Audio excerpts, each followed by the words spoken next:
முழுமையாக ரத்து செய்ய கோரி தமிழக விவசாயிகள் பாதுகாப்பு சங்கத்தினர் ஊராட்சி ஒன்றிய அலுவலகத்தை முற்றுகையிட்டு ஆர்ப்பாட்டம் நடத்தினர். கோரிக்கையை நிறைவேற்றாவிட்டால் 100 விவசாயிகள் காலவரையற்ற உண்ணாவிரத போராட்டத்தில் ஈடுபட போவதாக அவர்கள் கூறினர்.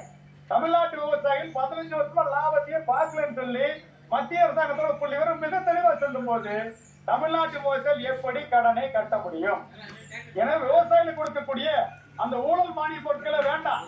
நீங்க வருஷம் 30,000 கோடி ஊழல் மானிய பொருள் கொடுக்குறீங்க. அதுல கம்பெனிகள் தான் பயன்பெறுது. கம்பெனிகள் பயன்பெறுவதற்கு எதற்கு விவசாய பேர்ல திட்டம்? எனவே அந்த திட்டத்தை நிறுத்துங்க. அதுல இருந்து ஒரு 15,000 கோடி எடுத்து கொடுத்தாலே ஒட்டுமொத்த கடன்களையும் விவசாயிகளுக்கு நீங்கள் தள்ளுபடி செய்துவிட முடியும்.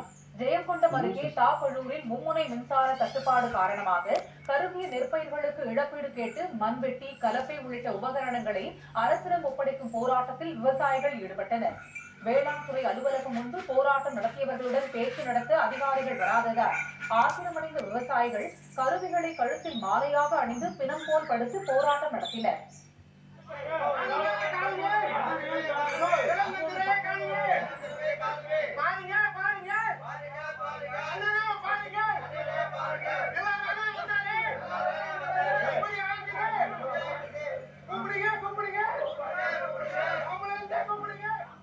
மின்சார தட்டுப்பாடு காரணமாக நீரின்றி 5,000 ஏக்கர் நெற்பயிர்கள் பாதிக்கப்பட்டுள்ளதாக விவசாயிகள் கூறினர்.